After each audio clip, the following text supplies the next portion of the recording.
Hey guys, welcome to Travel Fields. Today we're going to take a look at how to do 5 different color grades without any LUTs or extra plugins. Let's do this.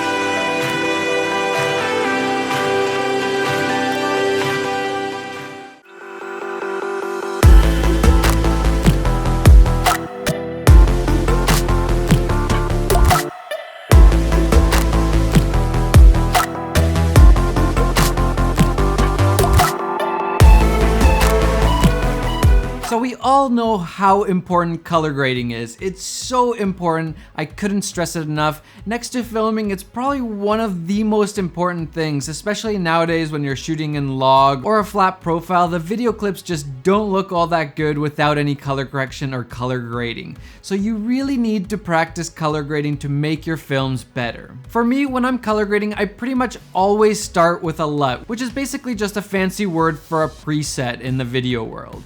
But can you still make really cool color grades without any LUTs or presets to start with? And the answer is yes. It's actually not that hard to make really cool looks without any LUTs or presets. So let's get right into it. Today we're going to be looking at 5 different color grades that you can do right inside of Premiere. Now you can do these in other programs also, but we're going to be using the Lumetri color panel inside of Premiere.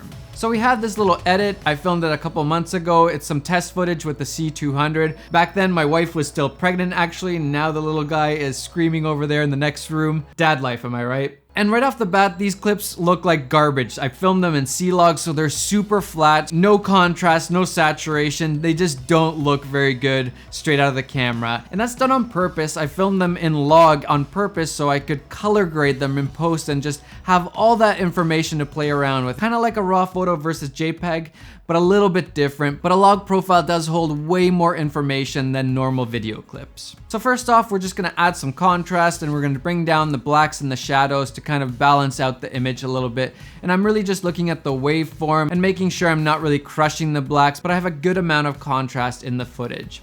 And then you're just gonna add some saturation because again, it's log footage, so it has very little saturation. So you're just gonna bump this up like crazy. And the first look we're gonna look at is of course teal and orange. It's the most popular, and if you haven't seen my teal and orange video already explaining why it's so popular and why it just works, you should definitely go check it out right now. Link is in the description. And this is actually a really easy look to make. It's not gonna take too much. Usually when I'm color grading or color correcting, I'm using the 3-way color panels. And so you have a color wheel for the shadows, the midtones, and the highlights. In order to get the teal and orange look, all you gotta do is take the shadows and bring them down into the teal color, and you'll keep going depending on how strong you want the look to be. Then the midtones, you're just gonna grab those and move them over to orange, and then the highlights, you're gonna bring them also down to the teal area to combat some of that midtone change. And there you go, simple as that. That's how easy it is to get that teal and orange look. All you need is some good contrast, some saturation, and then do this correction in the color wheel. Shadows to the teal, midtones to orange, and then highlights to the teal again. Easy. This is a really quick way to get a really cool look for your footage. But you can also do some different variations of the teal and orange look. You can push the shadows towards the green more,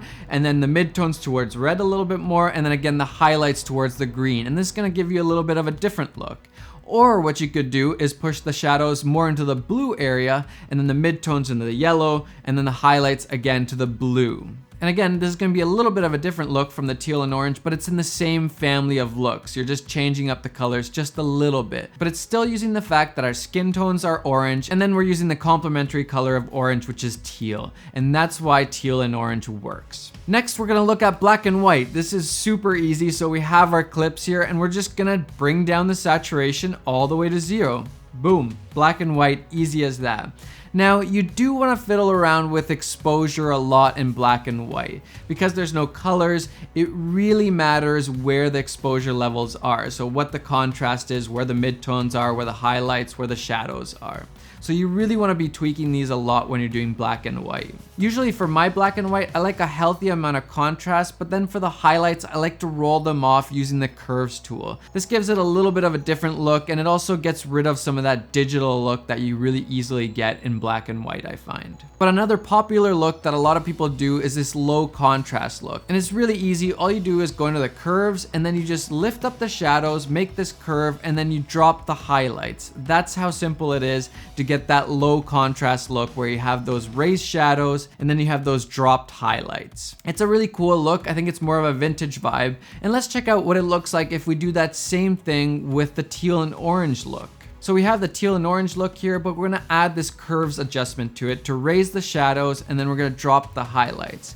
And now we have a totally different look from that original teal and orange look. So that gives you a ton of different possibilities, and that's our third look. Next, in the honor of Game of Thrones, we're gonna take a look at a really cool temperature look. So what you could do is just drag the white balance over to blue, but that doesn't really give you that nice of a look, and also it doesn't give you as much control over the look. So what we're gonna do is use the three-way color correctors again. So what we're gonna do is we're gonna take the shadows over to the blue area, of course, and then we're gonna take the midtones and we're just gonna bring them a tiny bit over towards orange so we keep the skin tones looking a little bit more natural.